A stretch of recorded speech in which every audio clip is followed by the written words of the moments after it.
Hello. In this video I want to talk about 7 things or 7 steps that you can take to survive divorce with a narcissist or an emotionally abusive person. Divorce isn't a pleasant experience, full stop. The ending of something that, unless you both came to that decision, one person is coming from a place of not necessarily wanting or making that decision. So when something ends and one person isn't expecting it, that can take them out of their comfort zone, to say the least. But when that person has been in an abusive relationship, it isn't just getting to the same place as your partner. In this video, I want to help you understand what are the most important steps as you prepare yourself for divorce, and they set the stage for the next scene of this drama. And I want to help you understand that you know more than you think you know, and why that is so important. Hello, my name's Elizabeth Goddard from the Divorce Sanctuary, author of Finding Lily and the A to Z of emotional abuse. On this channel, I talk about healing from emotional abuse and divorcing both emotionally and physically. If you're new to the channel, please don't forget to like and subscribe, and if you're returning, welcome back and thank you. And thank you so much to all my new subscribers over the last few weeks and months. It's amazing. Thank you for your support. If you were divorcing a healthy, emotional person, you wouldn't be searching and looking for answers. Marriages break down every day for various different reasons. People have affairs, or it might be due to money issues. Or it could be that one person's life changes and they want to make different choices. It might be the death of a family member, or just that couples have grown apart. Divorce with an emotionally abusive person is very different. From the moment the couple came together, there was a connection made, and that connection was falsified. It wasn't created mutually, it was manipulated. And when the real victim noticed something or raised an issue, they were told that they'd misunderstood a situation, or that their feeling was wrong, or that the abuser was so very sorry that they would never do anything to hurt them again. The relationship was a false representation of something manufactured, and it was duplicated over time. They recreate their relationships over and over and over again. They notice the things that don't work and they change them. So your relationship was a version of a previous relationship or relationships. It might have been version 6 or version 8, just like a Dyson vacuum cleaner. Each relationship is an upgrade of sorts. It might be more money or a better home. Or they might be just using the next relationship as a stepping stone or a resting place until they secure their next upgrade. If they've moved on, you might have been, say, version 6, and the next person might be version 6.1 or possibly 0.3 or higher if they've had affairs. They're waiting to fully secure their next upgrade. And I want you to think of the time between the ending of your relationship and the starting of the divorce process as the interlude, one that you would find in a play. And I want you to also remember that they know enough about you to use this information to trigger you. They want to see you broken, and they don't want you to move on. They want to keep you trapped. They know what buttons to push. Part of their fact-finding mission when they were twirling you around the cycle of abuse was to see how far they could take you before you reacted. And each time they reached that limit, they would push a little further until one day you woke up, or you wake up and it's all over. You ran out of something. It could have been money, it could have been energy and attention, it could have been both. Remember, you know more than you think you know. You're very possibly walking around trauma bonded to them, waiting for them to come back, as they always have done before. Only this time is different. This was the final discard, and they have moved on. So if you're now preparing for divorce, or it might have even started, this is a start here or a step-by-step guide for writing the script to your own finale. So take a deep breath. Where are you in this process? Has it started, or are you waiting for it to start? And how are you feeling about it? They are hoping that the bonds they created will hold you. They are hoping that you will snap. They want you to. They will craft perfect emails and letters to do this. They know the things that are important to you, and they will be top of their list for attack. So number 1 is steering clear of the mudslinging. Don't give them any ammunition. Remember, they have told everyone that you're crazy, and what they're trying to do is provoke you. So stay focused on your goals and heal your wounds. You can use this process to heal and as a place to understand in what ways that they have trapped you. They will make up stories about you, or they will claim what they did to you is actually what you did to them. When that happens, your first instinct might be to tell the world of the injustice of it all. Stop and ask, what is it that's triggering you? What have they said or done that is making you feel this way? And ask what it is that you are feeling. Just like you would use a tourniquet to stop poison entering into your body or stopping blood flow from a wound, you need to do this to them. Remember, this is a play, and you might be in the scene which is preparing for a courtroom drama, or the scene where you confide into your best friend. What happens next? In a stand, what you really want from this process. Is it money? Is it justice? Perhaps it's closure. And just like a good card game, do not reveal your hand too early. And number 2 is communicate with their legal team only. You need to be in no contact with them.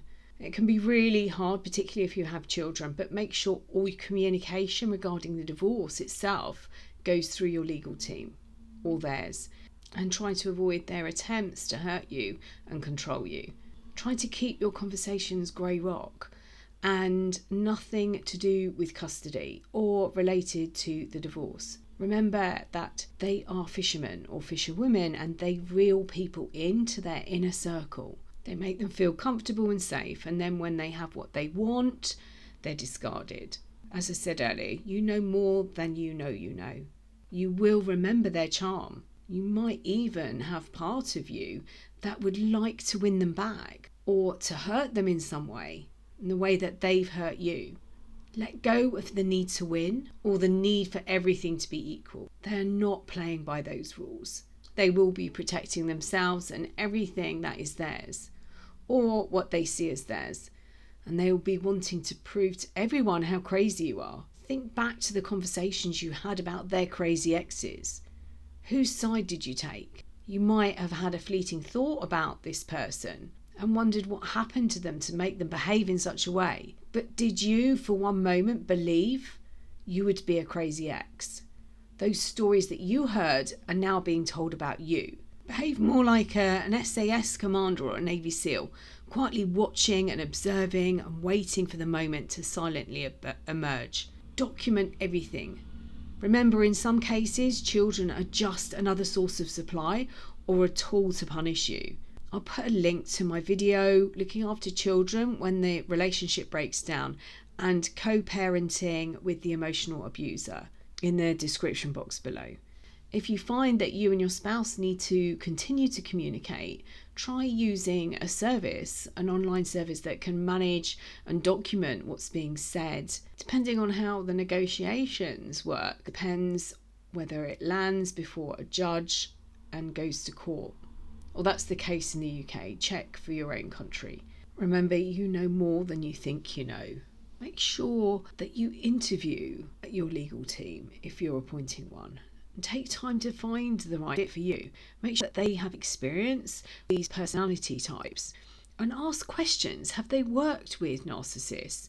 On both sides, have they represented them and have they been against them? Get an understanding of how they deal with the control issues. What happens if they don't respond? What happens if they don't negotiate? Never underestimate the party representing the abuser. They will become part of their entourage and they will become enablers.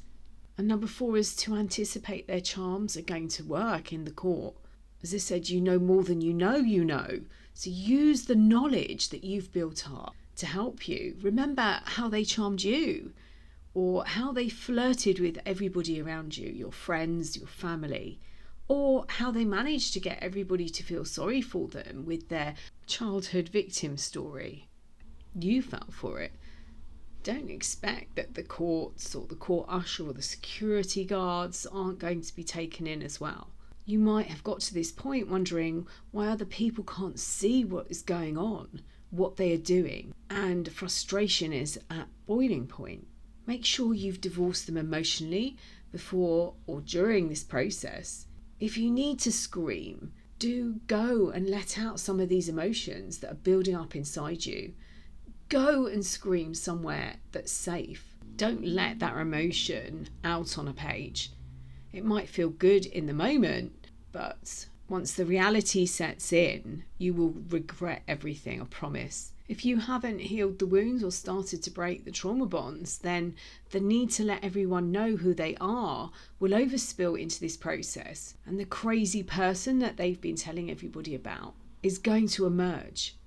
And the only person who knows they aren't crazy is you. They can't take responsibility, and by now they have shifted the blame well and truly over to lay at your doorstep. And there you are, trying to tell everybody who they are, and they're wearing a mask that they've been practicing with for a while as they wait to step onto the stage and play that part that they've created for this very moment. The courts look at facts and nothing else. They don't see people or situations as unique. They need to fit into the box, or they will cite a case which is similar. And then conversations happen in a language that's foreign to you. And you may be expected to respond to something that has taken place. And you have no idea what is going on. So make sure you've healed those wounds and you don't appear crazy. And number 5 is to document everything as accurately as you can. It's tempting to think of this as deceptive or sneaky, but by documenting your interactions or your ex's interactions with the children, you're merely arming yourself with a record of the truth, or a logging account of how much time they spent with the children, or even documentation of simple phone calls. And it might even be beneficial to document the behaviour of the children when they return back from visitation. Don't listen to them when they try to throw you off course. They will tell you that you don't need to instruct a legal team to represent you. And they may even have you questioning the team and questioning if they know what they're doing. You might hear things like, "Why would we need to use lawyers? They just want your money." Or, "Why are you listening to these people?" Or perhaps, "We can sort this out ourselves." But do you remember how manipulative they are? Think of all the people they walked away from, all the people they conned, all the lies they told to you and to other people. You do need someone at your side, and it is your decision, not theirs.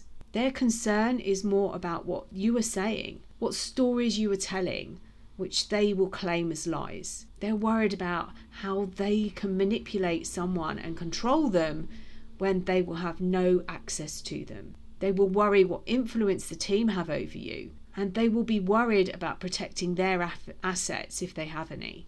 Number 6 is stay focused. Stay grounded and focused. That trauma bond will drag you back into the part of the relationship where you remember the good person that they were when they were playing that role. And it will keep you trapped in a place of believing that this is all your fault. Make sure at the start of this process that you'll get yourself into a routine. Start with healing the emotional wounds and divorcing them emotionally. And along that journey, have some exercises ready, like a grounding exercise to bring your focus from your mind back into your body and allowing you to remember what is true and what is fake. Breathing exercises will help you do the same as well. It might be that you create a safe environment, or that you meditate, or you take salt baths at the end of the day. They will convince you you're crazy, and they will attempt to create situations where you then prove this to everyone else.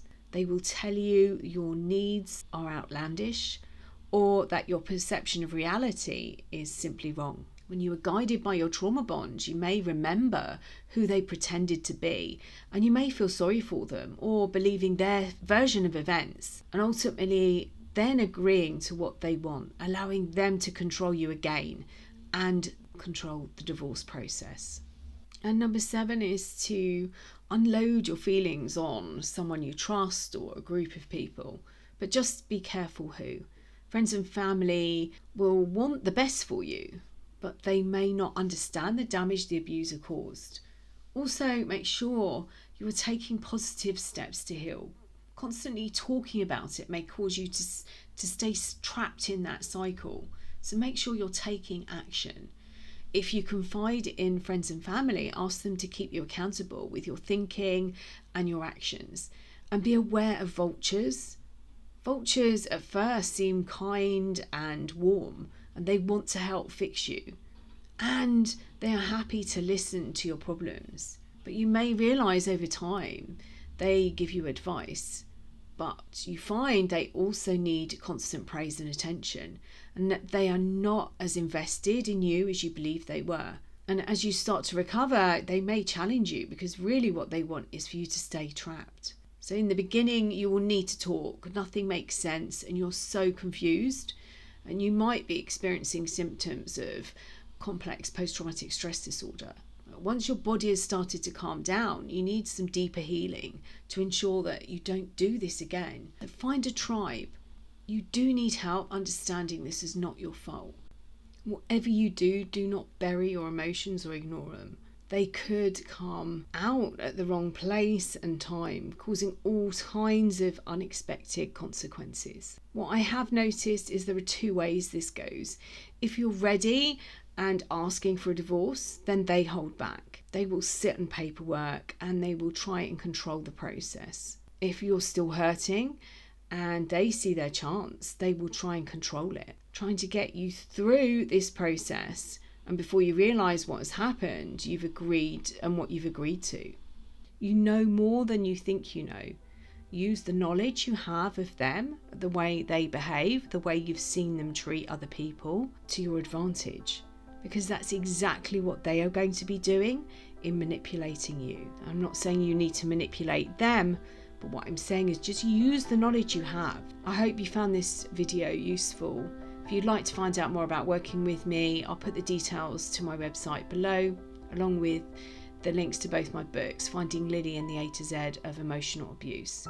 I've also got 2 free workbooks, Turn Broken into Your Superpower and Self-Care is Vital, and I'll put both the links below again in the description box. If you're new to the channel, please don't forget to like and subscribe, and I'm sending you loads and loads and loads of love.